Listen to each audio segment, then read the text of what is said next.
Lyca production Subaskaran வழங்கும் Arun Vijay, Amy Jackson, Nimisha நடிப்பில் director Vijay இயக்கத்தில் மிஷன் சாப்டர் 1 திரையரங்கில் வெற்றிகரமாக ஓடிக்கொண்டிருக்கிறது. குடும்பத்தோட போய் பாருங்க.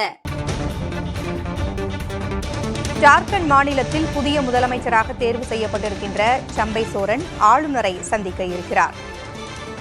ஜார்க்கண்ட் முக்தி மோர்ச்சா மற்றும் காங்கிரஸ் எம்எல்ஏக்கள் கூட்டத்தில் புதிய முதலமைச்சராக சம்பை சோரன் தேர்வு செய்யப்பட்டார். ஹேமந்த் சோரன் கைது செய்யப்பட்ட நிலையில் புதிய முதல்வர் தேர்வு செய்யப்பட்டிருக்கும் நிலையில் அவர் ஆளுநர் சி பி ராதாகிருஷ்ணனை சந்திக்க நேரம் ஒதுக்கியிருப்பதாக தகவல் கூறப்படுகிறது.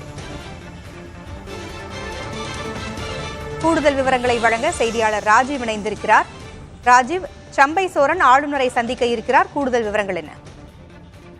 பூங்குழலி, நேற்றைய தினம் ஜார்க்கண்ட் முதல்வர் கைது செய்யப்பட்டிருக்கக்கூடிய நிலையில் புதிய முதல்வராக சம்பை சோரன் ஆட்சி அமைப்பதற்கு உரிமை கோர இருக்கின்றார். இதற்காக ஆளுநரிடம் நேரம் கேட்டிருந்து அவர் எழுதிய அந்த கடிதத்தின் அடிப்படையில் இன்று மாலை 5 மணிக்கு சி பி ராதாகிருஷ்ணன், அதாவது மாநில ஆளுநராக இருக்கக்கூடிய அவர் 5:30 மணிக்கு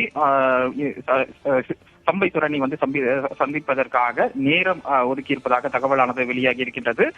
மட்டுமல்லாமல் இந்த சந்திப்பின் பொழுது தனக்கு இருக்கக்கூடிய பலத்தை பிரதிபலிக்கும் விதம் தனது ஆதரவு சட்டமன்ற உறுப்பினர்களை எண்ணிக்கை வெளிப்படுத்தி ஆட்சி அமைப்பதற்கான உரிமை கோருகிறார். அதன் பின்பு அவர் சட்ட ரீதியாக அவர் முதல்வர் ஆகிறார். இது போன்ற ஒரு நிலையில்தான் தற்போது ஜார்க்கண்ட் மாநிலத்தில் புதிய முதல்வரானது தேர்ந்தெடுக்கப்பட்டிருக்கின்றது.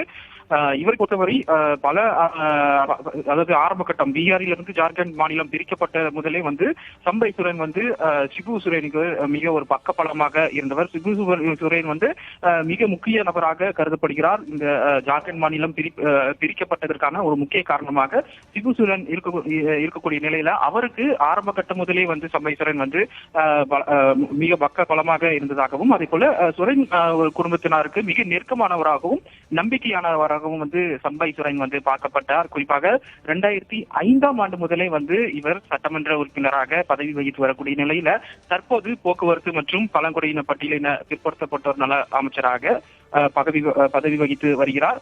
இதன் அடிப்படையில் தற்போது புதிய முதல்வராக ஒருமனதாக இவர் தேர்ந்தெடுப்பதற்கு காரணமாக இன்றைய தினம் ஆட்சி அமைப்பதற்கு ஆளுநரை சந்தித்து தற்போது உரிமை கோர இருக்கிறார். உங்களில் தகவல்களை வழங்கியமைக்கு நன்றி ராஜு. லைகா புரொடக்ஷன் சுபாஷ்கரன் வழங்கும் அருண் விஜய், எமி ஜாக்சன், நிமிஷா நடிப்பில் டைரக்டர் விஜய் இயக்கத்தில் மிஷன் சாப்டர் 1 திரையரங்கில் வெற்றிகரமாக ஓடிக்கொண்டிருக்கிறது. குடும்பத்தோட போய் பாருங்க.